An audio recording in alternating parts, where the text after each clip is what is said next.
Billiken fans, welcome back. It is Zach Miller and Peter Hale. It's the Midtown Madness Podcast. Before we get going, thank you all so much for listening. If you're watching on YouTube, don't forget to hit the like and subscribe button. I'm sure we got some new listeners perhaps this week that might be tuning in. So don't forget to subscribe on any platform, wherever you're listening. But if you're on YouTube, make sure you hit that comment section every episode. Let us know what you think.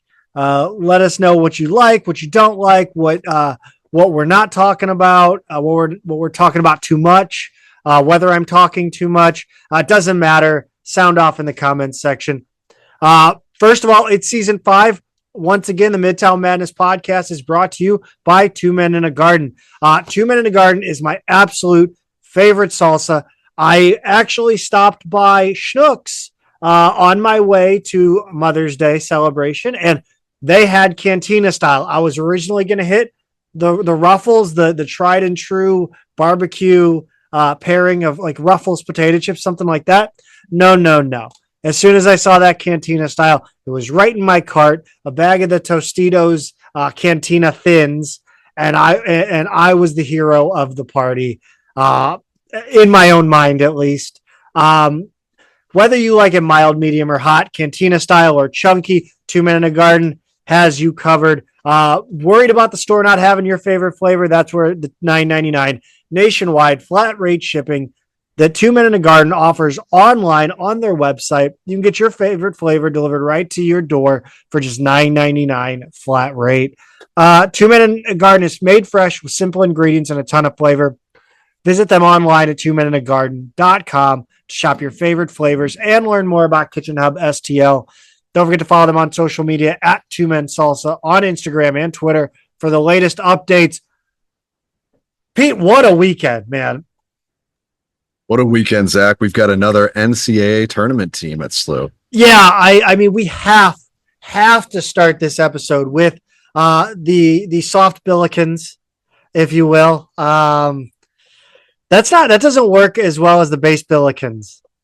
Not quite. The soft bills, I don't know. We can work on it. We'll workshop it. But I think, well, hold on. You've been workshopping a nickname for one of the stars of the team, and we're going to get to that. I'm going to let you pick when you're going to unveil that because I think it's genius. I'm down with it.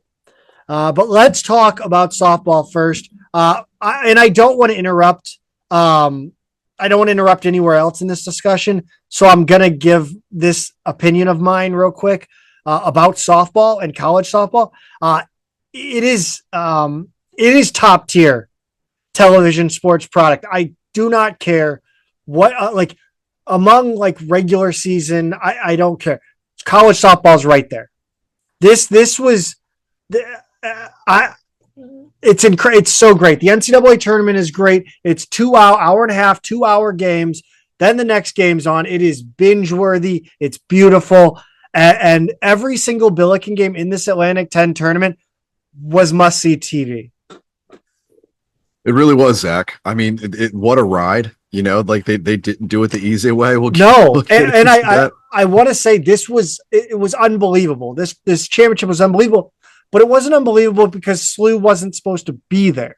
They were the number 2 seed coming into this tournament. So when it starts out, it was how they got there. Like you said, they did not do it the easy way. We're going to break it all down for you. But if you've been living under a rock, the Billiken softball team won the A10 championship in Washington, D.C., and they will be playing in the NCAA tournament for the first time in program history.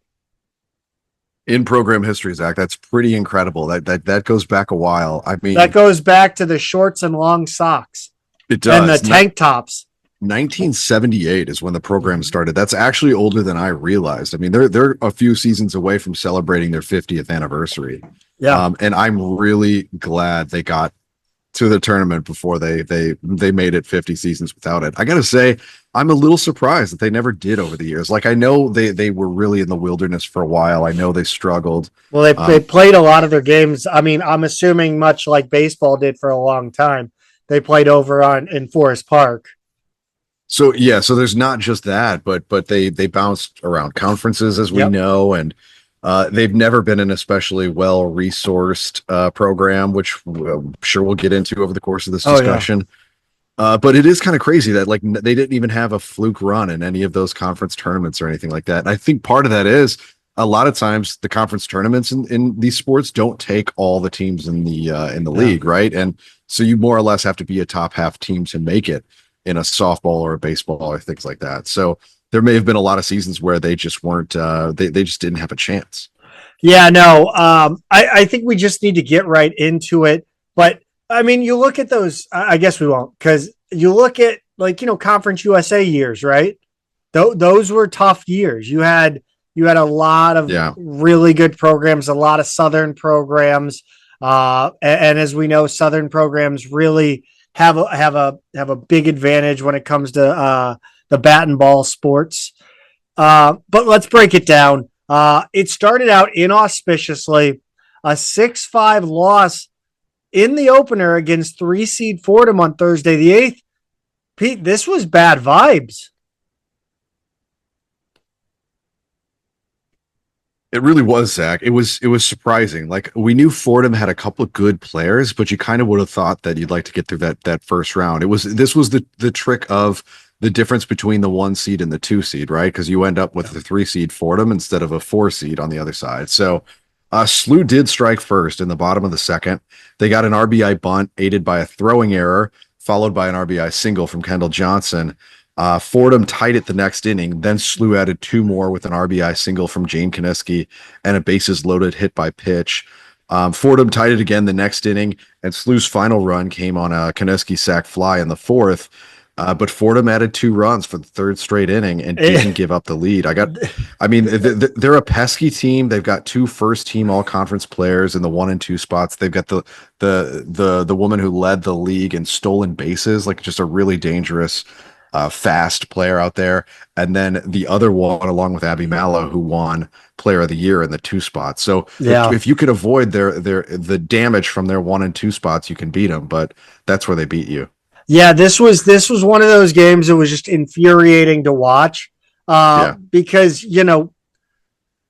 every time the Billikens would get a lead, Fordham was right there. It just felt like Taylor Hochman could not shut the door on Fordham in this one. She had a tough day, 11 hits, 6 runs in 4 and a third innings. Isabel Royle comes in, holds them scoreless, but SLU couldn't get any more offense. However, that Isabel Royle appearance it proved to be prophetic. Yeah, it really would, Zach. We'd get some really good stuff from her later, but I can't wait to talk about that game. That game, that was unbelievable. But the problem now is you lose this first game and every game becomes an elimination game because you move into that bottom half of the bracket, that second chance bracket. And that also means if you're going to win the thing, you have to win 2 on the last day instead of 1. So immediately, SLU's first game, they put themselves in a bit of a hole. Yeah, and I mean, it's one of those, it seems like we've come accustomed to, I think baseball's done it once or twice. They've lost the first game. I know softball in every one of their A10 tournaments, I think, where they made it to the final, they'd lost at least their opener or something. Like they had lost. They had to go to the consolation bracket in every one of these tournaments. Yeah. Obviously they didn't win it, but they never made it to the final without going through the consolation bracket, especially in recent memory. And you're watching this and you're like, oh no, not again. Not again. Why is it? It seems like every year they just don't seem to, come through when it gets to the tournament. And honestly, it felt like it carried over into the game on Friday the 9th against 5-seed St. Joe's. You talked about it being an elimination game, and it started out with one of the maybe most brutal bloopers I've ever watched. And it was Abby Sullivan. She smashes a seeing eye single up the middle. It goes so fast that it just barely tips off the shortstop's glove and then redirects away from the center fielder all the way to the wall. And you're thinking, okay, I think she can. I don't know. Like, she may be able to make it home. I think she turns the corner to go to home from third, and Sullivan dives, maybe a step too early, and it had been raining, and she just kind of got stuck in the mud. It was you watch it, and you just kind of sit there, and you got to process what you just saw, and like just really feel for Abby Sullivan. Yeah. And I mean, that's as embarrassing as it gets in an Atlantic 10 tournament. It's a tough convergence of circumstances, and it winds up in the moment looking like something from like a baseball comedy or something, right? It also like a really unlikely thing. It also looks like, another just thing that for whatever reason just did not go the Billikens' way. And at that point you're thinking, oh no, don't do this. Not it. I could see it 1000% going the distance and losing 1-0. Yeah. And that could have been the legacy. That not the legacy, but that could have been the story of the tournament. Abby Sullivan diving short of home plate, not getting that run, could have been the story for this team. And it wasn't. And Sullivan got sweet redemption, and we're going to talk about that when we get to the finals. Yeah, for sure.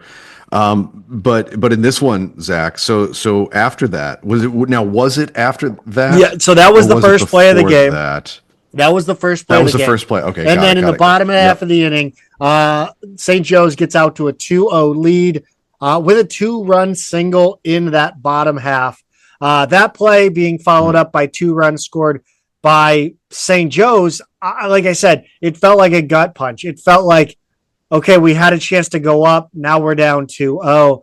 And maybe a slew undoing was inevitable. However, right in the third, the Billikens take the lead with 3 runs. Ulsis got it started off with a sac fly. Abby Mallo, who else, followed up with an RBI triple. Then Kineski singled up the middle to send Mallo home. Natalie Sullivan draws her 132nd career walk, setting a new program record.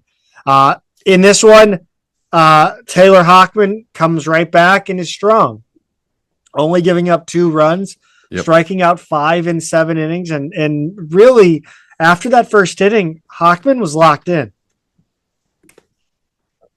Yeah, she was. She just didn't give the Hawks much of anything to work with there. And that's really to her credit. She didn't get shaken up. And to the offense's credit too. You like you just said, they had every reason to be a little bit rattled. But they settled in nicely. They put that inning together, and that was all they needed.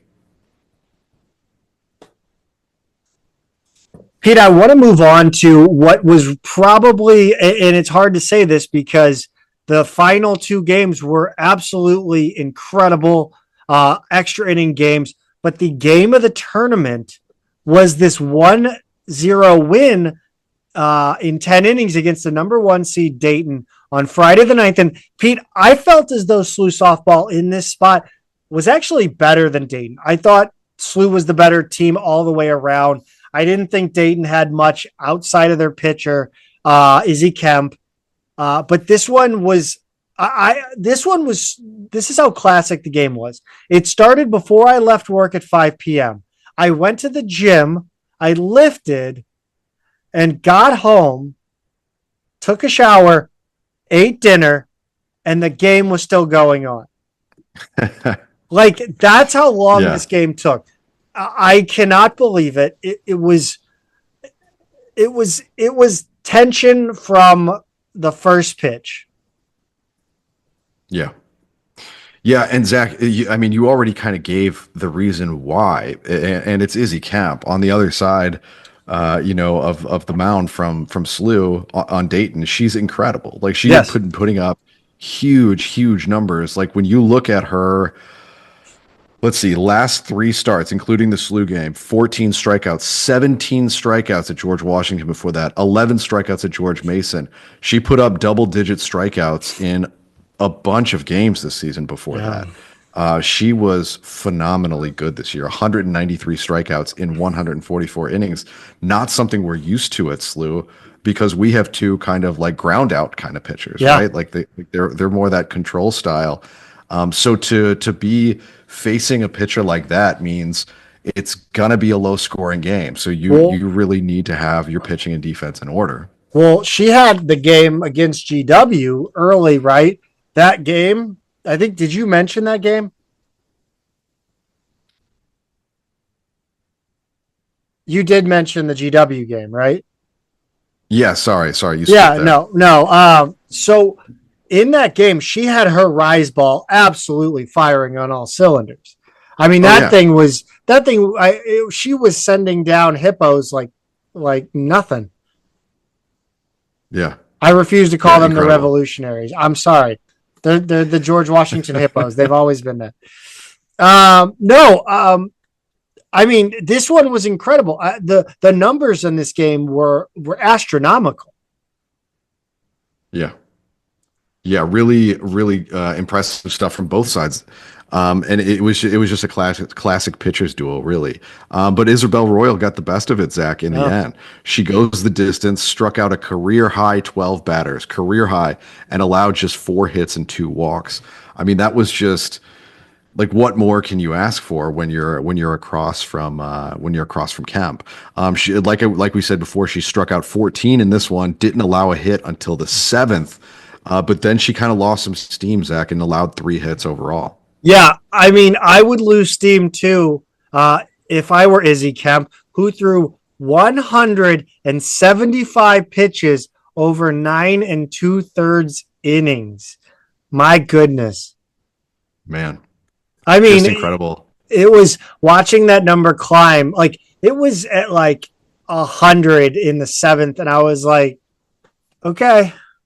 It was crazy, man. That's a lot of faith in your starter and a very little faith in the rest of your staff. Yeah. And that third, it was 100. The third hit. Yeah, the third hit. It was a big one on pitch 170, which, by the way, the announcer right before she threw it was like, and Izzy Kemp with pitch 170, and there it goes. It was poetic. Yeah. I mean, that's great. You know, you can't ask for more to have the announcer set it up like that. Yes. But like you said, it's a rise ball, right? It's her bread and butter. Carson Janney caught a 2-2 pitch up in the zone, and it was a solo shot for the go-ahead run in the top of the 10th. Poetic, and she sent it. And look, it wasn't a walk-off. You know, we still had to finish the inning, unfortunately, being the lower seed of the two. We were the 2 seed, they were the 1 seed. And Isabel Royle, Zach, came back on the mound and got it done. Yeah, by the way, GW has a great softball facility there. For the most part. I think I think they're missing maybe a permanent press box, but that outfield view is phenomenal. It backs right up to like that's really cool. Like a building of some kind, and there's like a patio out there. It's very, very cool. Isabel Royle was not far behind Izzy Kemp. She threw 165 pitches. Absolutely dominant. I would say more dominant than Kemp, given the final in this one, but incredible stuff. And I believe she's only a sophomore. Yeah, I think so. And Zach, she deserves a ton of credit too, because like, think about the beginning of this season, and she really struggled out of the gate. She really had some rough outings early in the season. It took her a while to get her first win, and it took her a while to settle into something good. And even now, she's only at 500 on the season, and that was a long time coming. That was a lot of work. Yeah. And just to step up like this against the best pitcher in the conference, go toe-to-toe, and get the better of her is really a big statement. Kemp, by the way, for her part, is a junior. So expect to see her back next season unless somebody peels her away with Dear Lord, please. Dear Lord, somebody. Arkansas, Ole Miss, Tennessee, Oklahoma. Yeah, somebody's got to have a few bucks to throw at Come on. a pitcher like that. I mean, she's got good stuff. Hopefully nobody throws anything at Mallow, because Mallow's only a junior. I'm holding out hope that Mallo's academic program at SLU that we've already talked about in the past is the thing that is going to anchor her to the institution forever. Yes. Let's talk about game 1. This would be game 10 of the Atlantic 10 championship. It was a 3-2 win on Saturday the 10th over 3-seed Fordham. Fordham posted the first run in the top of the 5th, and Pete, once again, I'm like not like this. I mean, it was nip and tuck between those first 5 innings, and you thought first the way it was going, to me, I was thinking that Fordham had to do more than one run, but as it kept going, I started to get nervous. Yeah, for sure, Zach. But who else is going to answer the call when you get nervous? That would be Abby effing Mallow. Answers with a 2-run homer in the bottom of the inning. Yeah. Fordham then comes back and ties it with an RBI single in the 7th. And you're like, I've seen this movie before too. This reminds me of Thursday or Friday or whatever it was. God, I don't even know. But it went to extra innings. The bottom of the 8th, it's Carson Janney again walks it off with an RBI double. My goodness, what a game! And if I'm not mistaken, she's doing these from the bottom of the lineup. Yeah, she's the 9th position. Well, so we're going to talk about that in a bit. Yeah, but to get that clutch performance out of there, it's just incredible. Yes, and we're going to discuss that because, I think in either Stu or Timmerman mention it in like an article. I don't know. We'll get to it. But Taylor Hochman spreads out 10 hits over 7 innings. She is awesome in this one. Royle. She was great in this one. Honestly, she was good. She was good. She was real good. Yeah, Royle came in for the final frame, but this was really Hochman's doing. Phenomenal stuff. Let's talk about the game 2 of the championship, which again, I had to adjust my haircut. I had to cancel dinner plans. This game, this tournament, this league, this game, it was just the cherry on top of an incredible weekend to be a Billiken fan and just so entertaining. Yeah, it was awesome. And once again, early jitters in this game. Fordham took an early lead with 1 in the top of the 1st. SLU loaded the bases in the bottom of the 5th when Abby Mallow sent in all 3 runners across home plate with a double. What's her name? What's her name? Just doing her thing. All right, hear me out, Zach. I'm here and I'm listening. Mash-MALLO? Mash-MALLO. There we go. I'm picturing a big puffed marshmallow, like one of the big ones, right? I don't know. Seams on the marshmallow, right? Mash-MALLO, because she mashes. All she does is mash. Okay. See, I was thinking of I don't know. I like it. I'm in there for it. I don't know about the design. I love the name. The design needs some work. Design that was marketing. That was marketing is my passion. Work something up. Marketing is my passion. That's what that was. Look, I'm giving this away for free. She can take it. She can run with it NIL wise. I am a class of 2005 SLU marketing major. This is valuable stuff right here, Zach. By the way, speaking of gear, if anybody, I need SLU softball for the background here, people. If anybody can hook it up, shout out get in our DMs, please, because I got this thing and this is like one of my favorite things ever. So, I'm thinking a t-shirt like a shark or like a shark breaking through a wall or something. I don't know. I'm way off base. I don't know. Mash-MALLO, I'm in for it. Just do like the logo. No, it would be a t-shirt and it's like one of the brands of marshmallows, but it would just say Mash-MALLO. Okay. You know what I'm talking about when like they'll do like the the kind of logo for a just TV use show. their font. Yes, colors. yes, that's what I'm thinking. Yeah, right. All right, perfect. We got it. The first Okay. Midtown Madness piece of merchandise is a Billiken softball graphic T-shirt. That's so on brand. Need to design the thing. That's so on brand. It's not even funny. That we would put out a show. When they zig, we zag. That's right. That's right. Yeah, Mash-MALLO. By the way, this play when this double by Mash-MALLO, initially that third runner that was going to score was called out at home plate. This was wild. This was a wild sequence.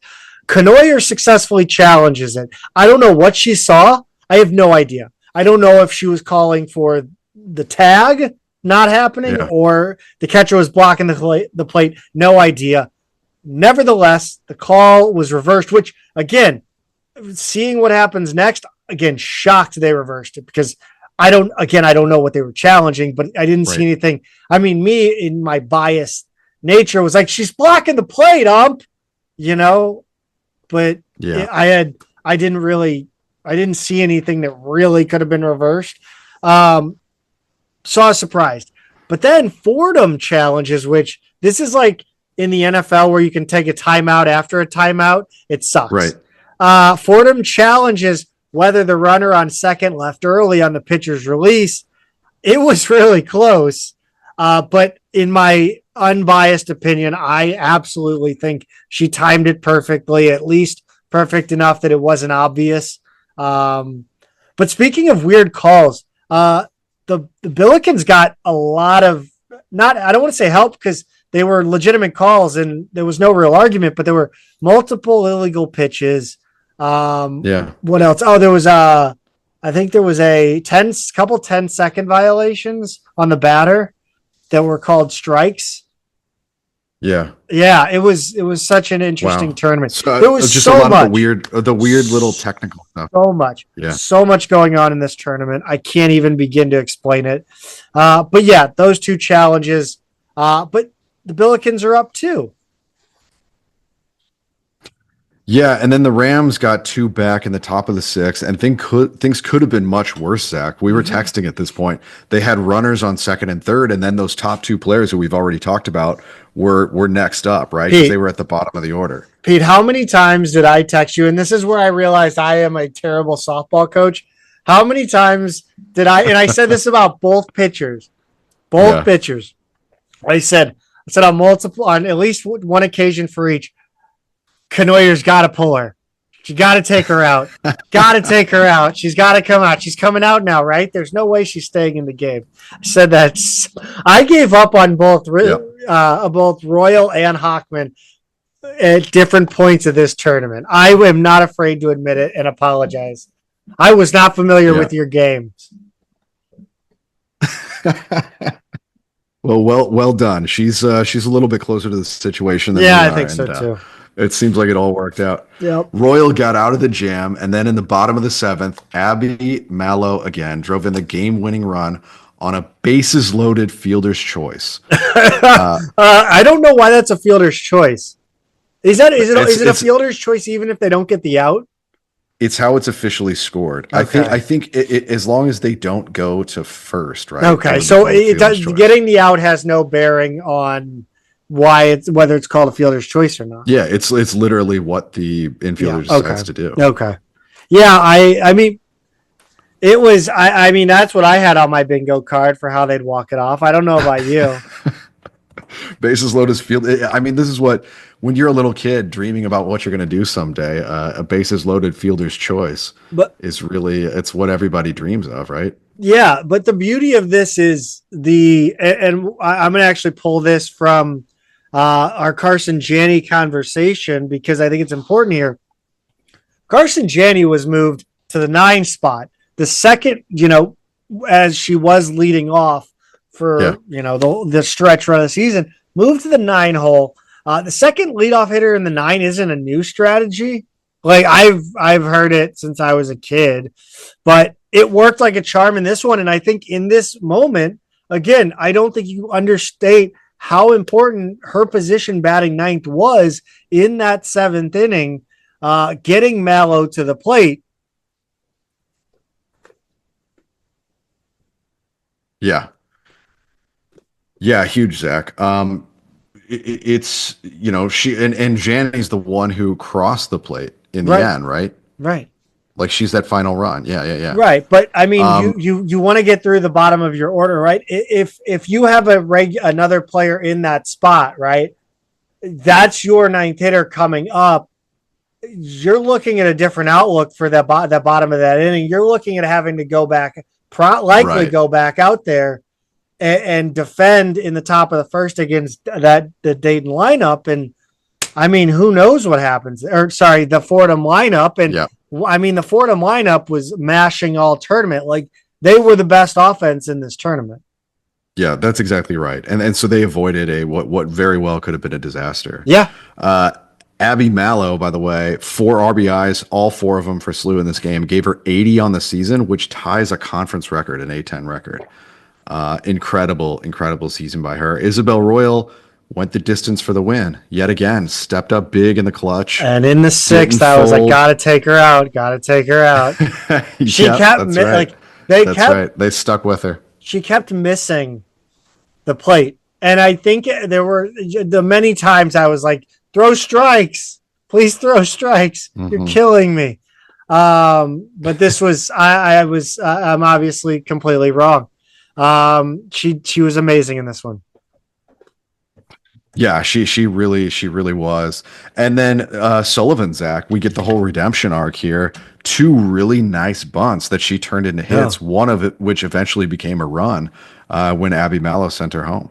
Yeah, I mean, it was her bunts were phenomenal in this one. The second one, she laid it down the first base line and had to jump over it to avoid being out. So, I mean, again, that's one of those plays where could have just gone epically wrong, and it went so right. Let's look at some individual performances in this one throughout the tournament. Obviously, Abby Mallow is who you have to start with. She's the star of this roster for the majority of the tournament. She was kind of quiet, but in the final, as clutch as they come. Yeah, for sure. 2-run home run, 3-run double, championship winning RBI, most outstanding player. You need your big hitter to come up big in clutch situations, and she delivered. That's as simple as it is. To win championships in softball, I'm just making this up on the spot, you have to have 2 outstanding pitchers. You have got to have a 1-2 punch. It's like having 2 running backs in the NFL. It's the difference between us and Dayton in this tournament. Yes. They had 1 star ace, and we had 2. Yeah. And even if ours weren't like that number 1 absolute MVP level pitcher like they had, there's 2 of them. There's 2 of them who are very high quality and who played very high quality throughout this tournament. They just gave you those good starts every time out. And they were reliable over the course of the game. They didn't fade. Yeah, and I think with Isabel Royle, I think if Abby Mallow doesn't come through and it's somebody else for the Billikens, I think Isabel Royle is who we're talking about when it comes to most outstanding player in this tournament. Yeah, I think you're probably right. She had that one the career game, right? The 12 strikeout shutout, which is just against a 1 seed, which is as big a performance as you're going to get. And then turns in solid performances outside of that game to give you just enough to win in every single game. So yeah, you're absolutely right. Let's talk about Carson Janney. Clutch. Again, can't understate how important her position being in the 9 slot was to the Billikens getting to Mallow and getting the win in the 7th inning. Pete, it was as much fun as I had watching this tournament. I equally, as big a smile was on my face this evening, when the Billikens popped up in the NCAA softball tournament bracket. Where are they heading, Pete? So Zach, SLU is heading to the Fayetteville regional with the host school Arkansas, and then Oklahoma State and Indiana rounding out the foursome. The Razorbacks are the number 4 overall seed in the tournament. So Zach, the Billikens, they've got their hands full. Yeah, they will. I mean, I saw this coming immediately. The Arkansas Razorbacks pop up as a number 4 seed. I'm sitting there thinking that the softball tournament likes to make it drivable. Baseball's the same way. You look at our regionals being in the Ole Miss regional the last time the baseball went. It's SEC number, like SLU's pretty low in the RPI, but I was like, Arkansas sounds perfect. Here they come. Telegraphed it. They'll take on the Razorbacks Friday, and Oklahoma State will face Indiana. What's beautiful about this, Pete, is it's 5:30 Central Time. It is. That's a pretty favorable time, Zach. I mean, it's favorable for fans for sure. Yeah, absolutely. And actually, I mean, if we're looking at Fayetteville, it looks like 5 hour and 15-minute drive. I'm thinking about it for Saturday. I can't do it Friday, but it's a little bit of an awkward drive because you have to go like 44 to Joplin and then go due south. So it's not like there's not like a shorter way to kind of get through the Ozarks down there. But I don't know, a little over 5 hours. This is like the distance from Cincinnati to St. Louis. I've done this distance drive hundreds of times. It's not that bad. You can do it. No, yeah, for sure. I think it's a perfect opportunity. If you love St. Louis University, you love the Billikens, get down there. I'm sure tickets will be hard to come by. Yes. That's the other selling point, Zach. Yeah. Google Bogle Park, Bogle. It's not just huge. It is beautiful. This is a gorgeous facility.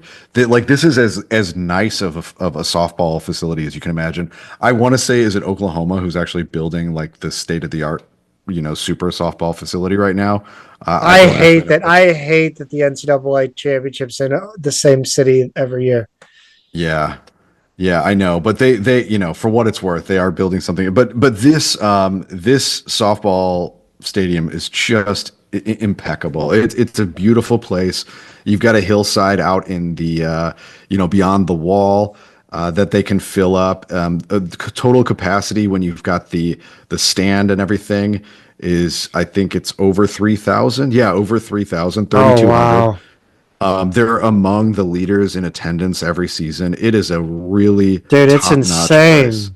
Really top-notch place to watch softball. It is beautiful. So like if you're on the fence, just like put that in and you're going to be like, okay, all right, I'll get tickets. I'll go see this thing. And yes, SLU is a distant 4 seed in this.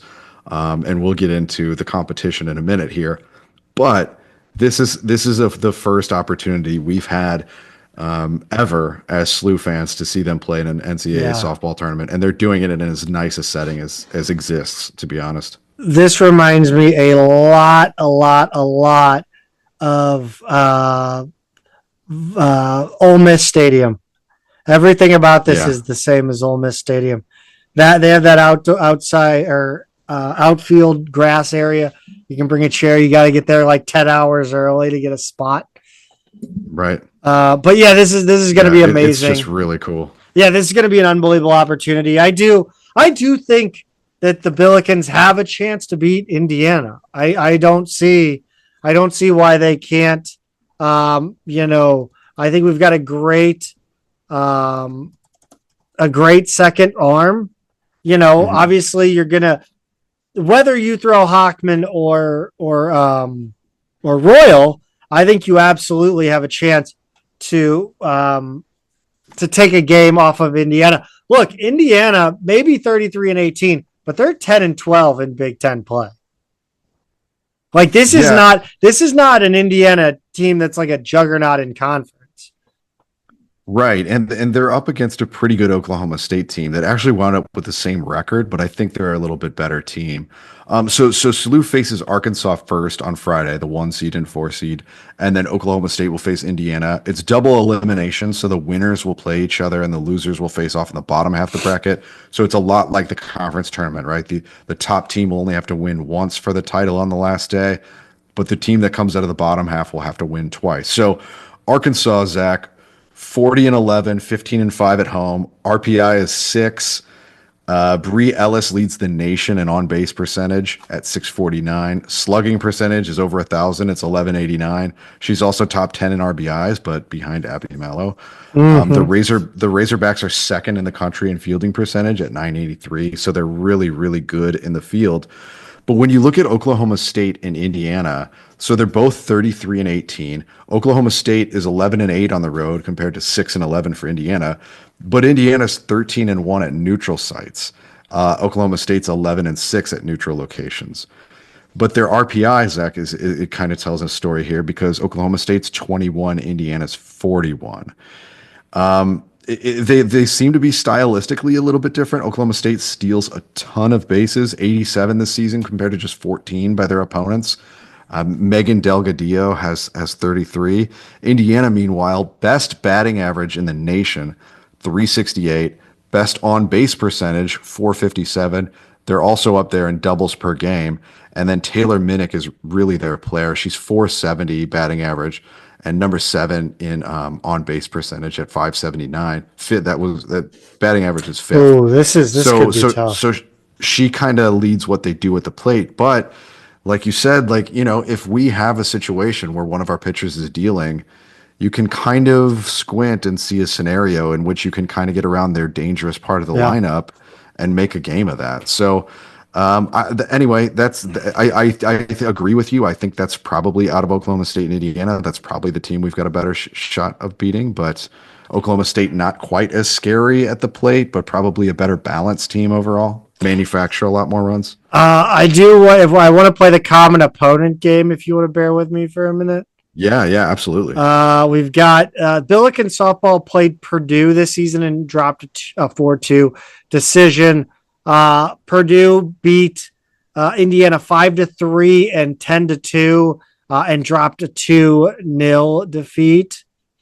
And I think that is it just from a cursory scan. They didn't play any A10 teams. And yeah, I think that is it. Maybe Illinois State. Illinois State has to be one, right? No? Really? Huh. I don't think so. I'm shocked. Anyway, they beat Illinois State 6-5.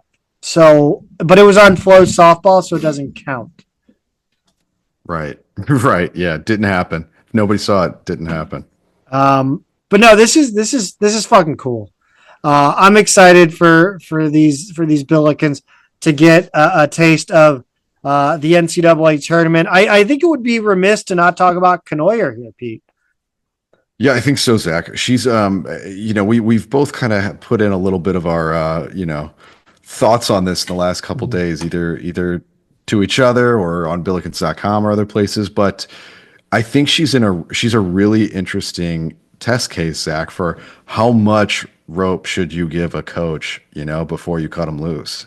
She's in her 15th year at the program. Well, I think it is, and it's also worth noting that it's a lower pressure, lower stakes kind of position to be in. You're not being relied upon to bring in revenue.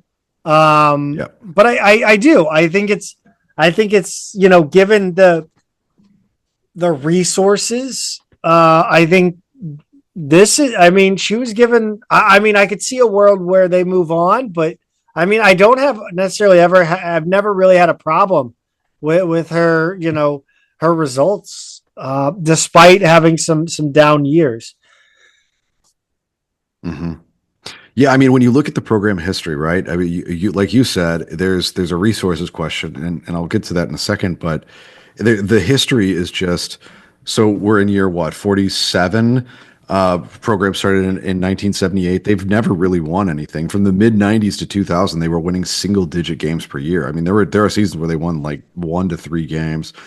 Jim Malloy finally started to turn it around in his 5th season, but he went from a few 20 plus win seasons to a few straight, mid teens kind of win teams. John Conway was a little under 500 in his 4 seasons before Connoyer took over. So she wins 29 in her first season, which is great for the program, and kind of is a couple sub 500 seasons.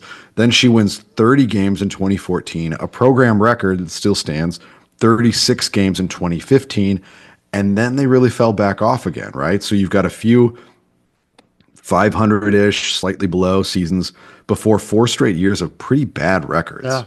And then in 2023, she wins 30 games again, 20-5 in the A10, and they get bounced in the conference tournament. 2024, they win 31 games overall, and then were runners up in the conference tournament, as we remember last season. And now they finally win the thing. So I think there's a lot of points in there, right? Like coming off of that 36 win season, maybe you go, okay, you had a lot of players move on. Let's give her a couple seasons. And they did. And then things kind of got worse for a while. Like at any point from like 2019 to 2022, they could have cut her loose and they could have just ended her reasonable contract doing and so. I'm not even talking about firing. Like, I think that's important, right? Yeah. Her contract could run out in that 4 years. Yeah, that's right. I mean, I've heard there were times where the non-rev coaches, and this is just hearsay, but non-rev coaches were on 1-year deals. Is that wow? Okay. At some point, that is why. Right. Somebody said that to me. I doubt that's the case anymore. But yeah, I mean, look, again, I don't think she had a 5-year deal. Like, I don't think any coach in a non-rev sport has a 5-year deal. So you go 500 for a few seasons. I mean, you start looking around, but I mean, obviously it was the right decision. Yeah, it feels like it, Zach. Right? Yeah. I mean, like you could say, like, okay, I think there's a lot of different. I think this is like a Halliburton. Like it's Halliburton. It kind of is. It kind of is, right? Yeah. You have like this is the best you can get at the amount you're willing to spend, and you're not willing to spend any more. I think that's kind of there's okay, she's a good steward of the program. Like I've never, in 15 years of her being in the program, I've never heard a negative thing about her. She's apparently a joy to deal with. Her softball players, I mean, like they crush it in the classroom. They're like just really good representatives of SLU. Yeah, for sure. So all of those things that like you have to deal with day to day in a program are all fine. They're all great. It's just like, okay, what is she able to do on the field in addition to all of that? And they gave her a very long leash, and here we are. I mean, like, I guess there's a scenario where you say, okay, maybe they fire her after 2019, and we're in year 5 or 6 of a new coach, and maybe that coach got him to a tournament sooner. I don't know. Maybe it would have taken longer. I have no idea. There's a lot of different possibilities here. But I certainly am not right now sitting here advocating for them. To have that they made a mistake keeping her too long. No. She took us to the tournament for the first time, and then Zach, to circle back to your favorite subject, she did it in a program that is really not like super well supported. The facilities have always kind of lagged. Yeah, they're not I know it's not the SEC, but it's a different ball game altogether. I mean, I think my whole issue with baseball and softball here is like, well, first of all, let's talk about softball specifically. They don't have a press box. They put up a tent for the play-by-play, the broadcast. Poor Colin. I know. It's that drives me insane. Like poor exposed to the elements. Poor interns too. And it's not just Colin out there. It's the PA, the timekeeper, all that kind of stuff, right? And you don't have turf. You don't have turf anywhere.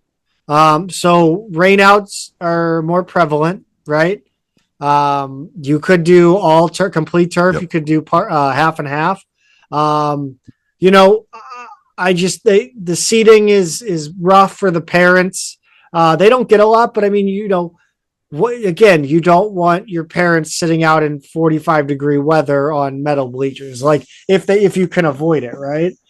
So I think there's a lot that can be done, and I think this team has earned at least turf. They're just not fun. They're not funded very well. They're not supported very well. I think that has to do a lot with why, Connoyer's been the head coach. I think it's her job until she doesn't want it anymore. And so you think about, well, what's the alternative, right? And it's can we get the right up and comer before they move on? I want to stop this. This is going the wrong way. I did not. My point is not Christy Connoyer is exactly who should be leading this softball program. Mm-hmm. What I'm saying is maybe Christy Connoyer does a little bit better and maybe gets us over the hump in those other 2 years, the last 2 years. Maybe we're looking at a three-peat if they have the facility, the comfortable facility for the players to get that third, fourth, and fifth star player to come in. Yes. One thing is, since we've been doing this podcast, you and I, one thing I've always noticed about softball is their games are very close. Mm-hmm. Like they're always, no matter what their record is, they are in a lot of one-run games every season. They just are. That's just kind of the nature of this program. They just play it close. Every game, win or lose, it doesn't matter. So I feel like with this program in particular in the last 5 years is always on the razor's edge. Like the margin for them to be, from 500 to well below 500 to well above 500, it doesn't take a whole lot of variance. No. Right? It's a couple hits a game is the difference, and I don't know. I just, to me, you're right that it, like, a little bit goes a long way, and I think, hopefully this leads to some more support. Hopefully they can follow this up with another tournament experience and kind of get some momentum going. The roster is set up pretty nicely, like you said. Royle's a sophomore, Mallo's a junior. You get a lot of key players back. There's a lot to like about this program right now. Yeah, and you've got Scout Gallagher, you've got freshmen that are impacting the game. It's Ryan, I think, is the only one. Ryan's a junior, actually. I don't think we're losing anybody but Hochman. Of the major Kendall Johnson, Kendall Johnson, Natalie Sullivan is one of the Jane Kineski actually is a senior too, and then, like you said, Hochman. So those would be the position players, but it's not an abnormally large senior class cycling out or anything like that. They've still got good balance among the classes, a lot of good younger players, so they're in good shape. Yeah, I think bottom line is this team needs some turf, needs a press box, and I think that would go a long way to getting some higher profile players in here. Maybe churning out some NCAA tournament appearances more often. My biggest thing with this tournament was slaying the Badger that was beating Dayton. It just, there was something about that game that felt like a monkey hopping off the back, where they were free to go win the tournament. It was their time. What a weekend! What a weekend! Christy Connoyer, Abby Mallow, Carson Janney, Chloe Ryan, Isabel Royle, Taylor Hochman, Abby Sullivan, Jane Kineski. I mean, all these ladies, absolutely incredible weekend. What a ride. Thank you all so much for the entertainment. And I cannot wait for them to get down to Fayetteville and see what they got against some of the best in the country. It's going to be really interesting. They've never done it before. It's just going to be really, it's going to be fun to see what they do. And it's their long shots. I mean, Yes. very, very distant long shots in whatever game they're going to play. But to go do this in a beautiful stadium, nice environment, really exciting to do this for the first time, and have zero burden of expectations. Right, you're happy to be there, so you can just kind of let loose and play your game. That there's something really exciting about that. Yeah, and the best part is it's 5:30 Friday night. That's St. Louis time on ESPN Plus. I think it's just great for Billiken fans. I think that timing is absolutely as much as we could ask for, especially being a first time participant. Yeah, for sure. For sure. I'll be watching. Let's head over to men's basketball. As much as I'd like to dwell in the beauty of that tournament some more, we got to move on to men's basketball. And not so much to talk about here, Pete. Let's update the A10 portal. Duquesne has got a commitment from Terrence Guinard out of UT Martin. What about he's a George pretty Mason? Good player. That's a nice addition. That they've got a lot of spots to still fill. George Mason, like you said, Malik Presley from Texas didn't put up numbers there, but definitely a Texas player is somebody you're going to have to keep an eye on coming to this conference for sure. I'm wondering when in the transfer portal era will we get to a point where a team just does not end up having enough players? Like they just have everybody transfer out and they can't get enough people to commit in time. I've wondered about that as well, right? Because like you have this 45-day window to get in the portal. Yeah. But it's the other direction. There really isn't a timestamp on it. So I guess you've always had that problem, but or always had that possibility, but it's never been like, oh, I've got 11 guys leaving in one season. Yeah. Like some of the teams in our conference have this year. So it is kind of funny to watch because a lot of these teams do have quite a few more spots to fill. So I don't know what they're going to do. I think maybe you start scouring the JUCO ranks if you don't have any legit D1 targets yet, but there's still some decent players still out there.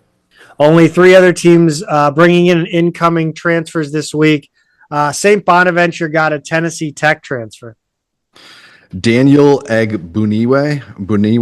I don't know how to say it. Buniwe.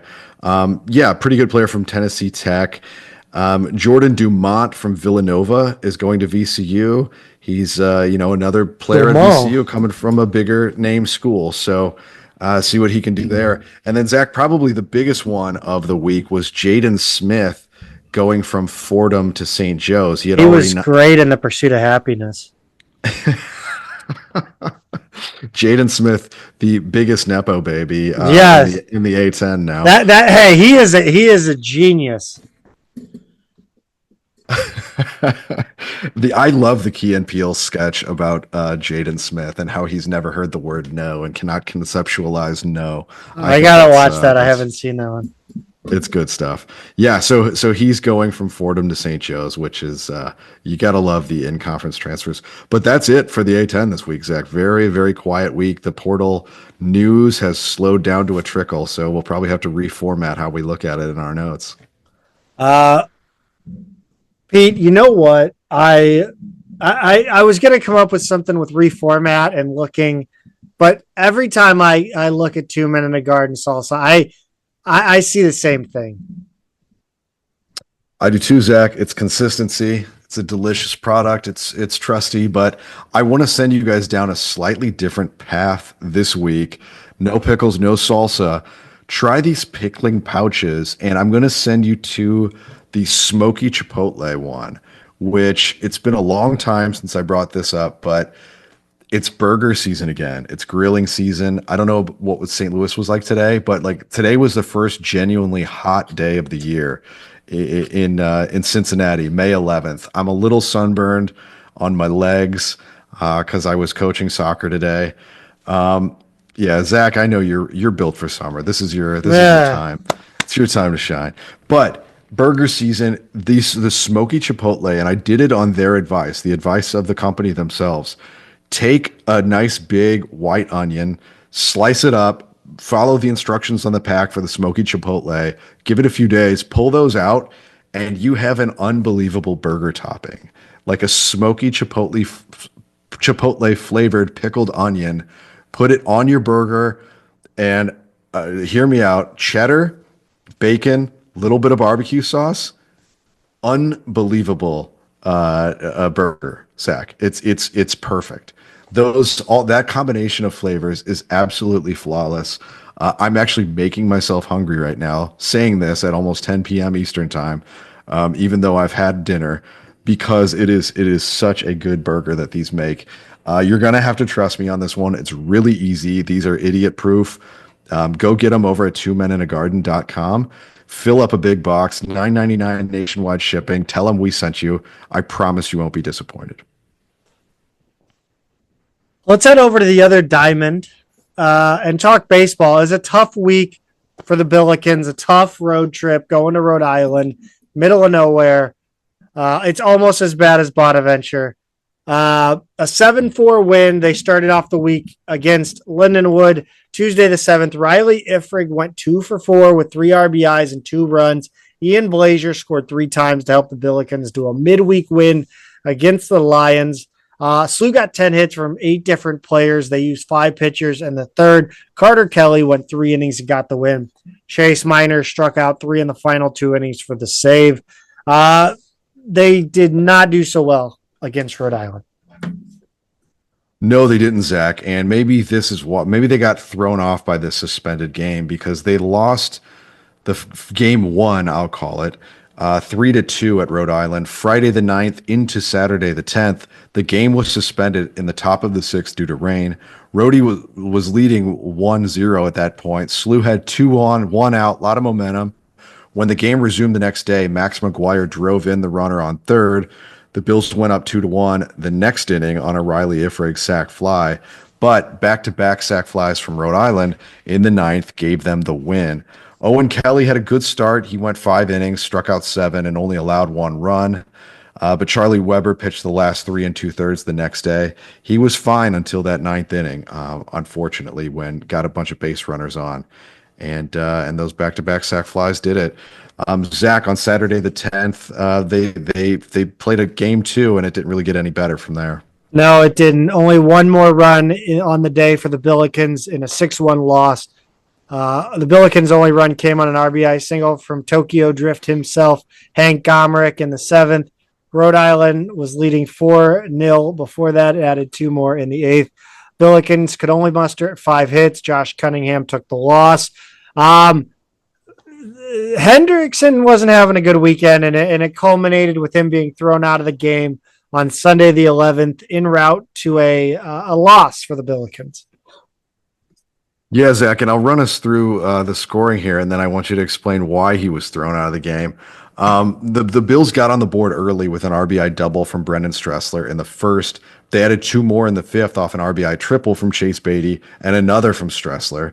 And then Rhodey answered with 2 of their own in the bottom of the inning to erase those.